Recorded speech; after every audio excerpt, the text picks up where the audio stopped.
2231. I now give the floor to Ms. Rosemary DiCarlo. Madam President, thank you for the opportunity to brief the Council on the Joint Comprehensive Plan of Action and the implementation of Resolution 2231. As the Secretary General noted in his latest report, with less than 4 months left until the termination of its provisions, the objectives of Resolution 2231 and those of the JCPOA have yet to be fully realized. This is regrettable. The JCPOA was adopted in 2015 to ensure that the Islamic Republic of Iran's nuclear program would be exclusively peaceful. It included sanctions relief, nuclear program restrictions, and monitoring and verification.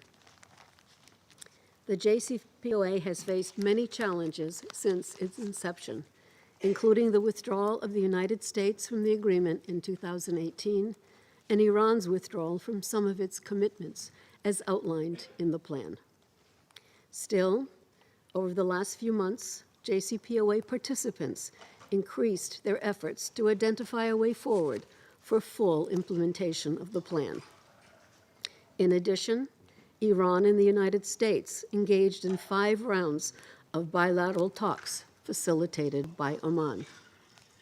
Regrettably, neither of these initiatives produced a way forward to ensuring the peaceful nature of Iran's nuclear program.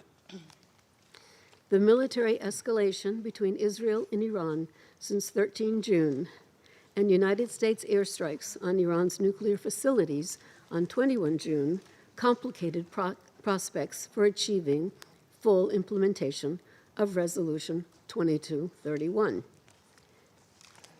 Iran strikes yesterday on a base in Qatar, an action which the Secretary General condemned, further exacerbated insecurity in an already tense region.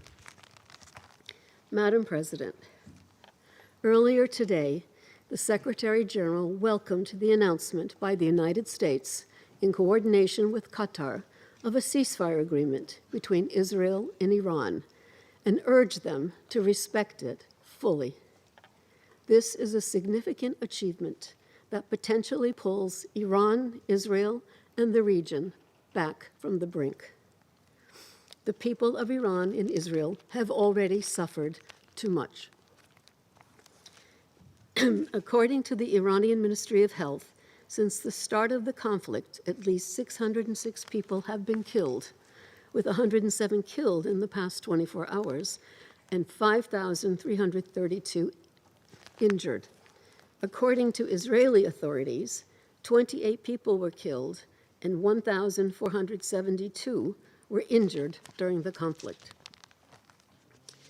Madam President, in its quarterly report of 31 May 2025, the International Atomic Energy Agency observed that the significantly increased production and accumulation of highly enriched uranium by the Islamic Republic of Iran was of serious concern. The IAEA reiterated that its verification and monitoring activities related to the JCPOA have been seriously affected by the cessation of implementation by Iran of its nuclear-related commitments under the plan. The agency also again noted that it had lost its continuity of knowledge on many aspects of Iran's nuclear program, as it had not been able to perform verification and monitoring activities in the Islamic Republic of Iran for more than 4 years. In addition, the IAEA noted it was unable to verify the total stockpile of enriched uranium in the country and had not done so since February 2021. During the reporting period, the Secretary General received several communications from JCPOA participants.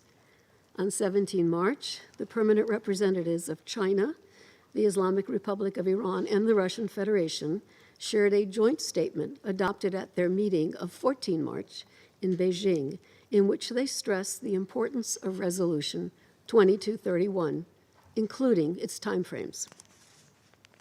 In a separate letter received the same day, the permanent representative of China shared a proposal for the settlement of the Iranian nuclear issue, highlighting the JCPOA as the basis for a new consensus and cooperation through dialogue and a step-by-step and reciprocal approach.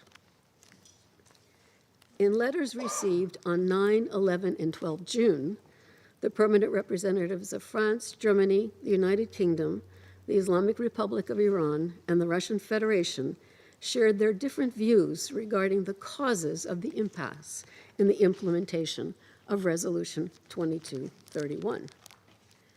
Despite their diverging outlooks, all 5 member states reiterated the importance of negotiations and reaffirmed their commitment to finding a diplomatic solution. Madam President, I'll now turn to the restrictive measures set out in Annex B to Resolution 2231. The only measures that remain in effect pertain to nuclear activities and transfers. Those measures will remain in place until 18 October 2025, unless decided otherwise by the Council. The Secretariat received no allegations of violations of these provisions during the reporting period.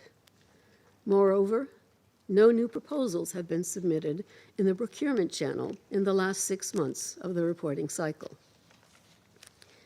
The Security Council, however, received 8 notifications regarding the nuclear-related restrictive measures for certain activities consistent with the JCPOA. Madam President, at the heart of this conflict is the nature of Iran's nuclear program. Following the deadly clashes of the past 12 days, the ceasefire agreement is an opportunity to avoid a catastrophic escalation and achieve a peaceful resolution of the Iran nuclear issue.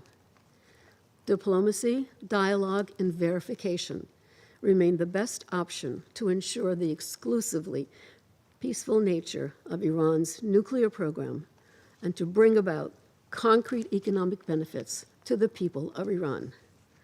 As the Secretary General said earlier today, the United Nations stands ready to support all efforts that advance peace, dialogue, and stability in the region. And finally, Madam President, the Secretariat will continue to support the implementation of 2231 until the termination date of 18 October. I'd like to take this opportunity to thank His Excellency Samuel Zbogar of Slovenia for his leadership as Security Council facilitator for the implementation of the resolution. I also thank the coordinator of the Procurement Working Group of the Joint Commissioner for our continued cooperation. Thank you, Madam President. I thank Ms. DiCarlo for her briefing. I now give the floor to His Excellency Mr. Stavros Lambrinidis.